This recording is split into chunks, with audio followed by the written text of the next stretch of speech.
Kurang dari 1 bulan, kita akan meninggalkan tahun 2025 menuju tahun 2026. Bisa dibilang, tahun ini adalah tahun yang penuh polemik, air mata, keresahan, dan lain-lain. Kalau kata orang, setiap awal tahun selalu ada kutipan New Year, New Me. Bagaimana New Year, New Me kondisi ekonomi Indonesia di tahun depan? Yuk simak di video di Indonesian Institute Center for Public Policy Research (TII) kali ini. Tahun 2026 diprediksi masih menjadi tahun penuh ketidakpastian. Berdasarkan laporan International Monetary Fund atau IMF Oktober 2025 kemarin, pertumbuhan ekonomi tahun depan diprediksi masih melambat, proteksionisme meningkat, perang dagang kembali memanas, dan bantuan pembangunan dunia menyusut. Tapi, di tengah badai ketidakpastian global ini, bagaimana posisi ekonomi Indonesia? Apakah ekonomi kita cukup kuat untuk bertahan dan bahkan tumbuh?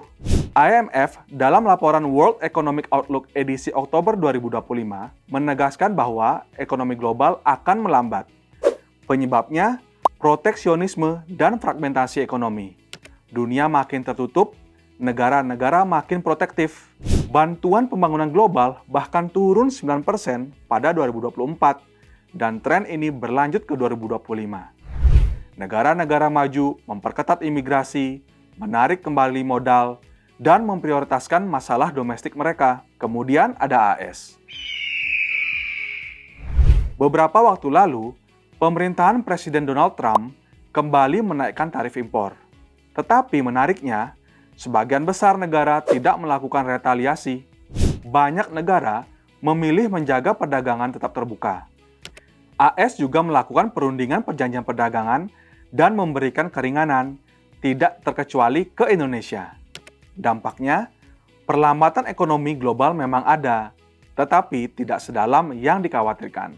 IMF memperkirakan pertumbuhan global 3,2% di 2025 dan 3,1% di 2026, turun tipis dibandingkan proyeksi tahun sebelumnya. Sekarang kita masuk ke Indonesia. Berdasarkan advertorial Rancangan Anggaran Pendapatan dan Belanja Negara APBN 2026, pemerintah menetapkan sejumlah target ekonomi untuk tahun 2026. Pertama, pertumbuhan ekonomi 5,4%, lebih tinggi dari Outlook 2025. Ini didorong oleh konsumsi, investasi, ekspor, serta transformasi berkelanjutan. Target kedua, inflasi tetap terkendali di rentang 2,5% plus minus 1% dengan kerjasama pemerintah pusat, pemerintah daerah, dan Bank Indonesia sebagai otoritas moneter. Target ketiga, suku bunga SBN 10 tahun di level 6,9%, mencerminkan stabilitas pasar keuangan.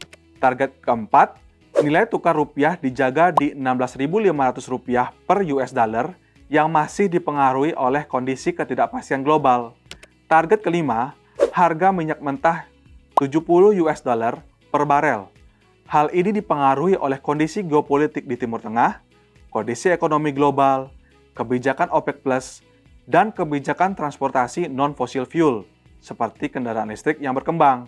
Target keenam, lifting minyak ditargetkan 610.000 barel per hari, dan lifting gas sebesar 984.000 barel setara minyak per hari. Sejak 2021, pertumbuhan ekonomi Indonesia stabil di kisaran 5%. Pada triwulan 3 2025, Badan Pusat Statistik BPS mencatat pertumbuhan 5,04% year on year. Kontribusi terbesar tetap berasal dari konsumsi rumah tangga, lebih dari 53% dari PDB, disusul pembentukan modal tetap bruto atau PMTB, atau investasi dan ekspor. Konsumsi tumbuh karena peningkatan mobilitas, sektor transportasi, restoran, dan hotel. Artinya, fondasi ekonomi domestik masih kuat. Dan di 2026, Indonesia masih mengandalkan konsumsi, investasi, dan kemungkinan dorongan ekspor jika kondisi perdagangan internasional membaik dan kebijakan proteksionisme mereda. Inflasi kita juga relatif sehat. Dalam rapat Dewan Gubernur Bank Indonesia atau RDGBI per September 2025, inflasi indeks harga konsumen atau IHK berada di 2,65%. Inflasi inti sebagai cerminan tren jangka panjang bahkan lebih rendah, hanya 2,19% yang didorong oleh konsistensi kebijakan moneter BI dan pertumbuhan ekonomi yang masih di bawah kapasitas. Bank Indonesia mempertahankan BI rate di 4,75%, menjaga stabilitas rupiah sambil memastikan inflasi tetap dalam target. Namun ada catatan, inflasi volatile food mencapai 6,44% akibat naiknya harga pangan seperti cabai, bawang, beras, dan ayam seiring dengan berakhirnya masa panen dan kenaikan biaya input produksi. Ini jadi sinyal bahwa ketahanan pangan masih menjadi PR besar di 2026. Pemerintah merancang APBN 2026 untuk mendukung visi Astacita. Fokusnya apa aja? Pertama, swasembada pangan dan energi. Kedua, hilirisasi dan industrialisasi. Ketiga, pembangunan desa. Keempat, reformasi birokrasi dan hukum. Kelima, harmonisasi sosial dan lingkungan.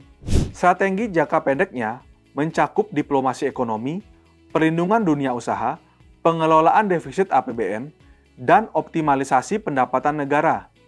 Masalah regulasi juga jadi sorotan.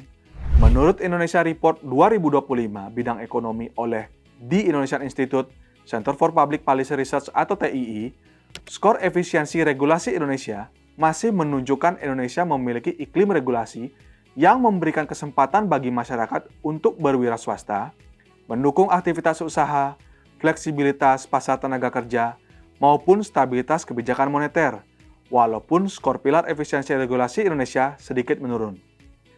Hal tersebut menandakan perlunya pemantauan atas regulasi yang tidak membatasi dinamika ekonomi maupun inovasi, seperti produk teknologi energi canggih ramah lingkungan. Di sisi lain, program-program seperti MBG, pembangunan UMKM, pendidikan, dan kesehatan bisa memperbaiki kualitas SDM dan produktivitas. Tetapi, ada risiko yang tidak terlihat atau the unseen effect.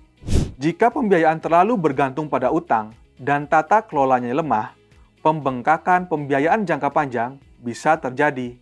Selain risiko yang tidak terlihat tadi, ada juga risiko global yang tetap mengintai, seperti penurunan permintaan global akibat kebijakan proteksionisme dapat menekan nilai tukar rupiah dan menurunkan pertumbuhan ekonomi.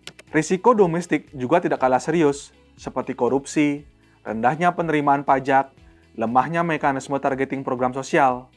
Tanpa tata kelola yang baik, belanja sosial dan investasi publik bisa tidak tepat sasaran.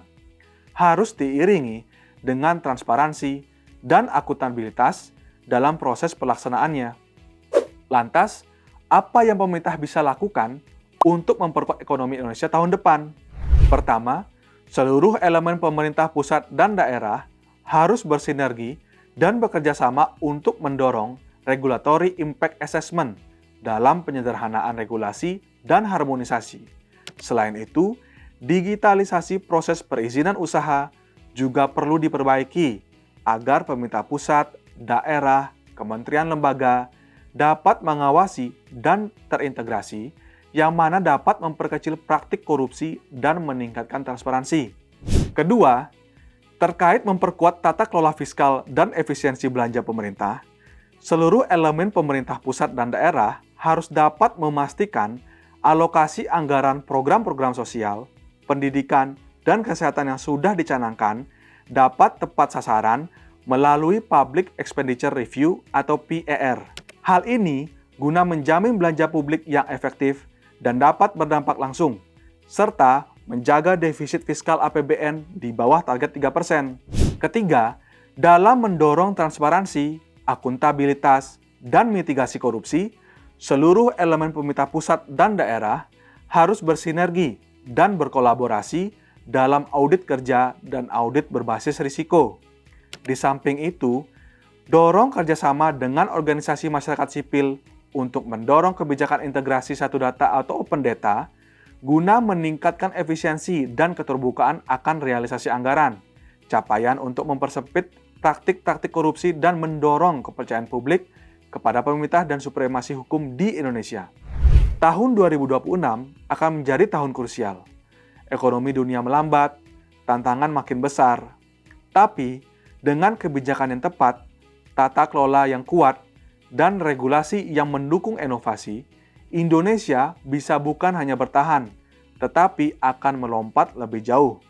Yang tidak kalah penting, kalau kita ingin Indonesia bergerak maju, mari terus pantau, kritisi, dan dukung kebijakan yang membawa manfaat nyata bagi publik. Gimana pendapatmu akan kondisi ekonomi Indonesia tahun 2026? Apakah tahun 2026 adalah tahunnya ekonomi Indonesia? Sekarang giliranmu bersuara.